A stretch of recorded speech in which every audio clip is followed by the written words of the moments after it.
So I hope you had a great time wilding out at all those Halloween costume parties over the weekend. As for myself, I'm still kind of recovering from this little cold flu type of bug, but it's the Monday show. Before we go ahead and dive into this week's sneaker updates, I did want to take a moment to recap this past weekend's releases because, as y'all know, I've been kind of out the loop or whatever. So guys, if you enjoy these updates, make sure you hit the like button down below. Plus, if you're new here, be sure to subscribe. Now, to begin, let's go ahead and start with these Air Max 95s from Amamanya, which y'all should know are part of a wider While You Were Sleeping collection, a very ambitious collab, one that expands not only between Nike and Jordan brand, but they also threw a little Converse into the mix as well. Now, when we first saw the teaser, or I guess I should say the look at this full collection, I would say a lot of sneakerheads were very excited. I even saw some people commenting saying that this collab would bring Nike back, whatever that means, but let's just say people were excited. But then when we saw the first release of those Jordan 3s sitting,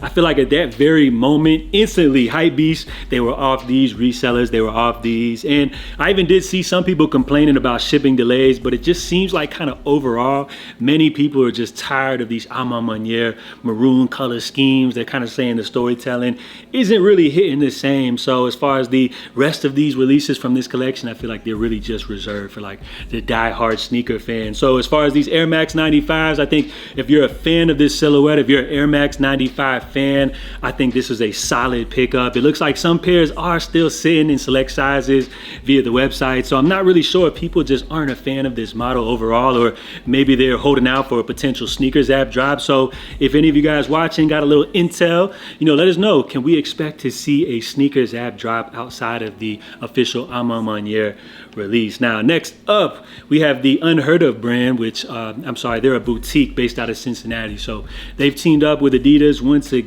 This is the Building Bridges pair. Earlier this year, we did see them drop the Grandma's Couch Rivalry Low, a release which did gain a lot of acclaim, from sneakerheads due to its rollout and storytelling. So it seems like with this pair, which I did mention previously, was limited to just 1,000 pairs. And anytime you have a release that has a little bit of buzz and is very limited, not only are you gonna have to deal with sneakerheads going for these, but of course you got the resellers and scalpers to deal with as well. But then again, hey, that's the sneaker game. So as far as this pair right here, it seems like Unheard Of, they're starting to kind of gain a little bit of a cult following after the Grandma's Couch release and this pair right here. So if you guys were sleeping on Unheard Of, it looks like now you better wake up, because it seems like everybody's taking notice and will be paying attention to their next upcoming release. Now, we also saw Nike hit us with the KD4 Aunt Pearl, a re-release of a sneaker which originally dropped back in a time which sneakerheads referred to the golden era of Nike basketball. So that's like the early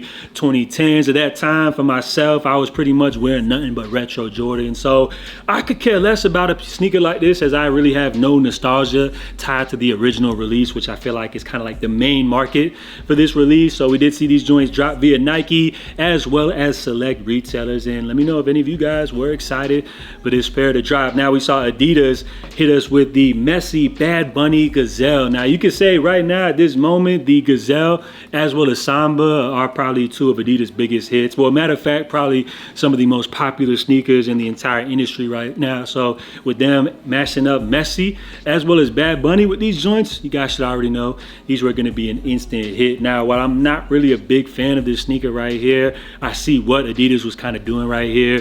They have a full line of Bad Bunny releases. They also have a full line of Messi releases. So I feel like what they're kind of doing is bringing both of the fan bases together, and what you have here seems to be a hit. So we have these pretty much sold out across the board, although I did see like some smaller sizes still available via some select retailers. And then I feel like the biggest sleeper hit of the weekend would have to go to these Jordan 4 Orchids, which did happen to be a women's exclusive release. But the reason I call these a sleeper hit, because I feel like with all these other pairs dropping, not too many people were talking about these. It could also be the fact that they were a women's exclusive drop, but I think people were rocking with these. They kind of pay homage to the original Jordan 4 cement, but of course you have the new suede upper here infused into this right here. So these joints were cool, a nice little sellout, apparently limited to around 25,000 pairs. So out of all of the pairs they dropped this past weekend, let me know, did you guys pick up anything? And before we dive into this week's releases, a couple more quick updates. So first up, we got a first look here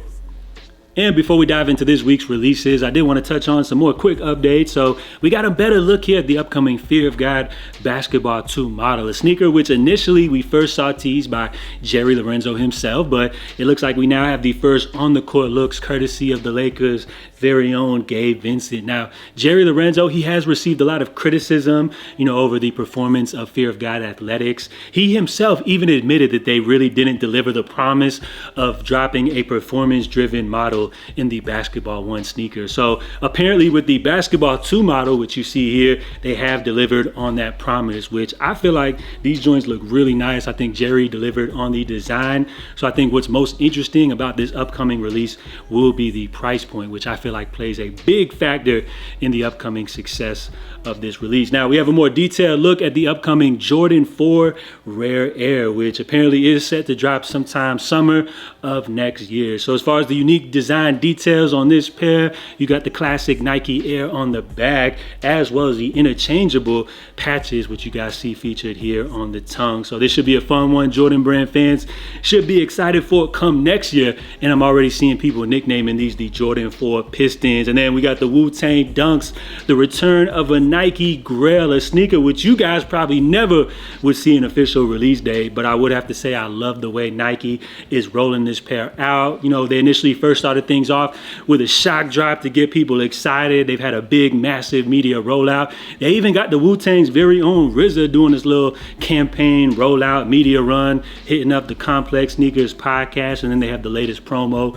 which features some New York Knicks players. And I'm a Heat fan, and I even like this right here. So loving the rollout so far. The official release date will be November 9th via the Sneakers app. And I just want to know, will Nike make enough pairs for everybody to go around, or will they keep these joints limited, trying to preserve the legacy? Now, as far as this week's sneaker releases, while we got many pairs to look forward to, I just wanted to take a moment to highlight some of the more high-profile releases that you guys can look forward to. So coming up tomorrow, October the 29th, we have Salehi Bembry teaming up with New Balance on the 530. Now, this is a sneaker that we've seen teased for a while now, and normally I hate when they prolong the rollout of a release, but I feel like for a pair such as these, which is so loud and vibrant, I feel like the prolonged rollout was, a nice touch, gives us a little time to get accustomed to this pair right here, which will officially be hitting beasponge.com tomorrow at 12 p.m. Eastern. And with Salehi Bembry's previous New Balance collaborations, which dropped earlier this year, those were instant sellouts, so it will be very interesting. Do you guys feel like tomorrow's drop will be an instant sellout like the 1906s? Now, coming up on the 30th, we have Nike hitting us with a classic in the Flightposite Metallic Gold. Now, I want to say this colorway is an OG release, but I think nowadays a lot more people actually know this sneaker as being the pair that the Green Goblin rocked in the flick Spider-Man. So be on the lookout for these, as they are set to hit the Sneakers app coming up October 30th for $240. And I would say I'm not mad at this at all. I especially do like the fact when sneaker brands drop releases tied in with movie themes or whatever, even though I'm sure this is not officially licensed or whatever. Now, also on the 1st, they're also going to be following up the Flightposite with the release of the Clogposite, which I wanted to really like this model right here, but actually checking them out in hand, I felt like they were kind of cheap, and they do run small. So if you guys are interested in checking these out, make sure you size up, and these will be dropping on the 1st for $140. And I think alongside this metallic gold colorway, they should have another like 10 pair dropping as well. Now, also on the 1st, we have Amine dropping his follow-up New Balance collab. Previously, he did drop a 610. So as far as this pair right here, it looks like he's helping New Balance roll out the 740, a retro model, which has just resurged as of recently. So as far as this pair right here, I would have to say that I'm not a huge fan, but I would have to say that his color choice right here, definitely a standout. So I would say, while I'm not in love with Amine's New Balance collabs, I would say the color schemes are definitely standouts with the 610 and now with the 740s right here. And then to finish off the week, a classic returning from Jordan brand in the black toe Jordan 14s. Now, it's been a while since we saw these actually return. These are going to be retailing at $210. This is a sneaker that I used to have back in the day, so I got a lot of nostalgia for this pair. But when it comes to Jordan retros, while the nostalgia and everything is cool, I usually don't go back trying to grab pairs that I did have previously. And nowadays, nowadays, as far as my journey as a sneakerhead, I'm kind of more excited to check for the Jordan Retros, like pairs that I've never had before. So as far as this pair, while I won't be picking up this sneaker, I think a lot of people will be excited about these. And from the early word on these, apparently Jordan Brand did this one right. And you guys should also look out for a shock drop, which could potentially hit the sneakers app this week, as we have Eldon Monitors, who is teasing the Jordan 4 Fear shock drop, which apparently will be going down sometime. Now, we don't know the exact time or date as of yet, but do not panic, because I'm sure Nike will hit us with a little notification letting everybody know before the drop will go down. And if they don't, if you just like moderately follow the sneaker scene, I'm sure somebody will let you know ahead of the drop. So this should be a fun one to look out for potentially this week. And then lastly, we do have a little Adidas Yeezy update, which of course some of you guys were excited about Adidas announcing that they would be resuming Yeezy sales here in the fourth quarter. Now, what I did try to mention to you guys is that potentially, as far as this drop, do not get too excited, as I'm expecting it just to be like these leftover pairs that have been just collecting dust, that Adidas has not been able to move, pairs that they've been having to discount heavily, in order just to sell off units. So it looks like we have already seen some Adidas Yeezy restocks begin to emerge, but not in the likely places that you normally would see Yeezys drop, because we have Chewbacca, a sneaker retailer which isn't normally known for dropping hype releases.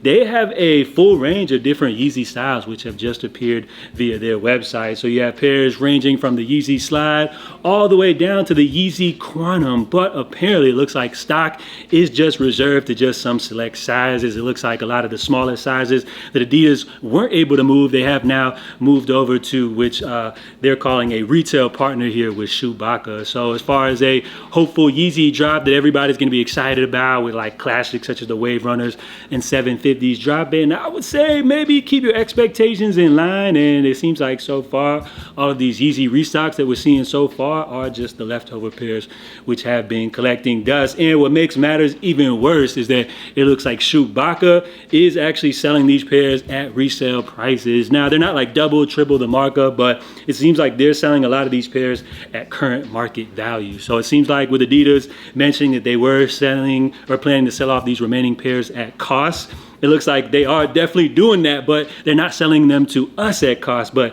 rather going and dumping them off to some of these lesser known retail partners at cost, in which they're then going ahead and reselling them to us at market value. So we'll see what the future holds as far as the Adidas Yeezy partnership, but as far as this drop right here, it looks like things are going out with a lackluster drop. So let me know what you guys think about that one right here. And before we bounce, I did want to mention the poll of the day, which I did ask you guys, do you feel like the EU, UK has like a stronger passion for sneakers than us currently over here in the US?